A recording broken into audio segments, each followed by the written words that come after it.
அவனே உன் கையில் களிமண்ணா உடைத்து உருவாகும். என் சித்தமல்ல உன் சித்தம் நானா தருகிறேன் உன் கையிலே. என் சித்தமல்ல.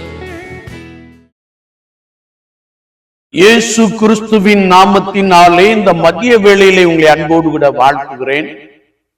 உயவனே இந்த நிகழ்வின் அடிப்படையிலே ஜெபத்தின் மேன்மையை குறித்து நாம் தியானித்துக் கொண்டே இருக்கிறோம்.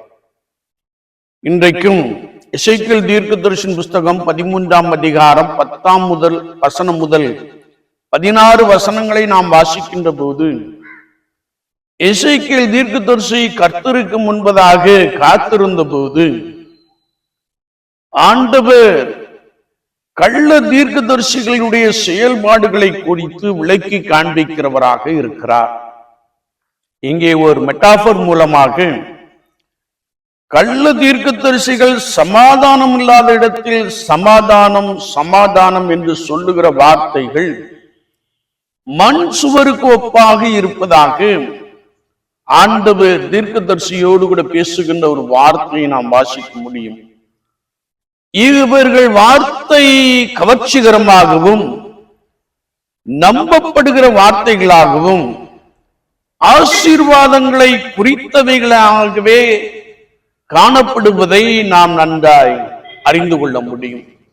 பிராஸ்பரிட்டி தியாலஜி, செழிப்புள்ள உபதேசம். மனுஷன் எப்படியும் இருக்கலாம், ஆண்டவர் ஆசீர்வதிக்கிறவர் என்று கிருபையை குறித்தே சொல்லிக் கொண்டு இருக்கிற ஒரு கூட்டத்தை நாம் பார்க்க முடியும். இவர்கள் ஒருபோதும் ஜனங்களின் பாவத்தை கண்டிப்பதில்லை. வேதத்தை நாம் வாசிக்கின்ற பொழுது பரிசுத்த ஆவியானவர் நம்மிடத்தில் வந்து பாவத்தை குறித்தும் நீதியை குறித்தும் நியாய தீர்ப்பை குறித்தும் கண்டித்து உணர்த்துகிறவர். சபை என்பது அல்லது ஜனங்கள் என்பவர்கள் இந்த உலக வாழ்க்கையிலே மெய் தெய்வமாகி இயேசு கிறிஸ்துவை பற்றி கொள்ள வேண்டும், அவருக்குள் ஆழமாய் வளர வேண்டும் என்ற உபதேசம் ஓங்கி காணப்பட வேண்டும் என்பதை குறித்து இந்த பகுதியிலே நாம் மிக தெளிவாக அறிந்து கொள்ள முடியும். அப்படி இல்லாதபடிக்கு மேற்பூச்சாய் பூசி பண்ணுகின்ற உபதேசங்கள், அப்படி உபதேசம் பண்ணுகின்ற அந்த காரியத்தை குறித்து நாம் வாசிக்கின்ற பொழுது அவர்கள் மீது ஒரு 3 வகையான காரியங்கள் நடைபெறுவதை குறித்து பரிசுத்த வேதாகமத்திலே நாம் வாசிக்கிறோம். பொதுவாக இது இஸ்ரவேலை பாபிலோனியர்கள் வந்து கைப்பற்றுகிற காட்சியை குறித்தே நாம் இங்கே பார்க்க முடியும். காரணம், இஸ்ரவேல் ஜனங்கள் கர்த்தருக்கு விரோதமாய் செய்த அருவருப்புகள். அது நிமித்தமாய்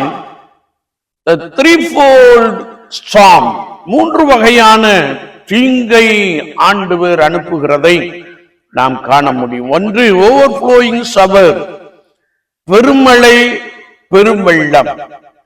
ஏற்கனவே நோவா காலத்து ஜனங்கள் சீர்கெட்டு போயிருந்தபடியினாலே ஆண்டவர் நோவாவையும் அவன் குடும்பத்தையும் பேழையிலே தற்காத்து உலகத்தை நிக்கிரகம் பண்ணினார், உலகத்தை அழித்தார் என்பதை நாம் நன்றாய் அறிந்திருக்கிறோம். எனவே இந்த பெருமழை பெருவெள்ளம் என்பது அழிவை குறிக்கிறதாக காணப்படுகிறது. The great hailstone, கல்மழை பெய்கின்ற பொழுது கட்டடங்கள் வீழ்ந்து போவதை நாம் பார்க்க முடியும். அது மாத்திரமல்ல, ஸ்டார்மி விண்ட், புயல் காற்று அடிக்கின்ற பொழுது இந்த மேற்பூச்சாய் பூசப்பட்ட அந்த சுவர்கள் இடிந்து விழுகின்ற காட்சியை நாம் பார்க்க முடியும். என்னை கேட்டுக்கொண்டிருக்கிற என் அன்பு சகோதரனே சகோதரியே, ஒருவேளை சமாதானம் சமாதானம் என்று சொல்லி பாவத்தை குறித்து கண்டிக்காமல் ஆசீர்வாதத்தை மாத்திரம் குறித்து பேசிக் கொண்டிருக்கிற, அதை கேட்டுக்கொண்டிருக்கிற ஜனங்களுடைய நிலைமை பரிதாபமானது என்பதை குறித்து நாம் இந்த பகுதியிலே மிக தெளிவாக அறிந்து கொள்ள முடியும். உண்மையான தீர்க்கதரிசிகள் ஜனங்களின் பாவத்தை குறித்து கண்டித்து உணர்த்தி மனம் திரும்ப பண்ணுகிறவர்களாக இருக்கிறார்கள். தீர்க்க தரிசனம் இல்லாத இடத்திலே ஜனங்கள் சீர்கெட்டு போவார்கள் என்ற வசனத்தின்படியே சீர்கெட்டு போன ஜனங்களை சீர்திருத்தும்படியாய், கர்த்தருக்குள் நிலைநாட்டும்படியாய் நாம் கர்த்தருடைய ஆவியானவரை கொண்டு தீர்க்க தரிசனம் உரைக்கிறவர்களாக இருக்க வேண்டும் என்பதை குறித்து வசனங்கள் மிக தெளிவாக கற்றுக் கொடுக்கிறது. மொத்தத்திலே எருசலேம் ஜனங்கள் அல்லது இஸ்ரவேல் ஜனங்கள் கர்த்தருக்கு விரோதமாய் அருவருப்பான காரியங்களை செய்து கொண்டிருந்த பொழுது பொய்யான தீர்க்கதரிசிகள் அவர்களுக்கு சமாதானத்தை உரைத்தார்கள். ஒருவேளை அது மண் சுவருக்கு ஒப்பாக அல்லது வெள்ளை அடிக்கப்பட்டதற்கு ஒப்பாக அல்லது உறுதியில்லாத ஒரு தன்மையாக காணப்படுகிறது. இதை கொண்டு ஆண்டவர் பாபிலோனியருடைய படையெடுப்பின் மூலமாக அங்கே ஒரு பெரிய அழிவை உண்டு பண்ணினதை நாம் பரிசுத்த வேதாமத்திலே மிக தெளிவாக அறிந்து கொள்ள முடியும். விசுவாச வாழ்க்கையிலே நாம் கர்த்தருக்கு முன்பதாக காத்திருக்க வேண்டும், ஜனங்களுக்காக நாம் காத்திருக்க வேண்டும்.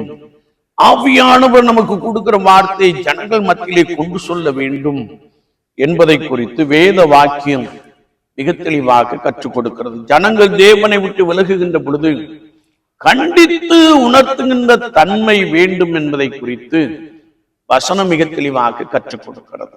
இந்த காலத்து ஜனங்களை நாம் பார்க்கின்ற பொழுதும் எல்லாரும் அல்ல, சிலர் கர்த்தருக்கேற்ற கிரியைகளை நடப்பிக்கிறவர்களாக, பரிசுத்தவான்களாக, பரிசுத்தவாட்டிகளாக காணப்படுகிறார்கள். அநேகர் உலக நன்மைக்காகவும் உலக ஆசீர்வாதங்களுக்காகவும் ஆண்டவரை நோக்கி பார்க்கிற அனுபவம் உண்டு. இவர்கள் நிலைத்திருப்பதில்லை என்பதை குறித்து வசனம் மிக ஆழமாக கற்றுக் கொடுக்கிறது. விசுவாச வாழ்க்கையிலே நாம் ஒவ்வொரு நாளும் ஆண்டவருக்கு முன்பதாக காத்திருந்து ஆண்டவர் சொல்லுகிறதை நாம் கேட்கிற ஜனங்களாக காணப்படுகிறோமா? பாவத்தை விட்டு விட்டு பரிசுத்தத்திற்கு நேராக கடந்து வருகிற நபர்களாக காணப்படுகிறோமா? சற்று நம்மை நாமே நிதானித்து ஆராய்ந்து பார்த்து நம்மை கர்த்தரை திருப்பிக் கொள்வோம். கர்த்தர் உங்களை பலப்படுத்துவார். உன்னதத்திற்குரிய ஆசீர்வாதங்களினாலே, ஆவிக்குரிய ஆசீர்வாதங்களினாலே உங்களை பலமாய் நிரப்புவார். ஆமீன், ஆமீன்.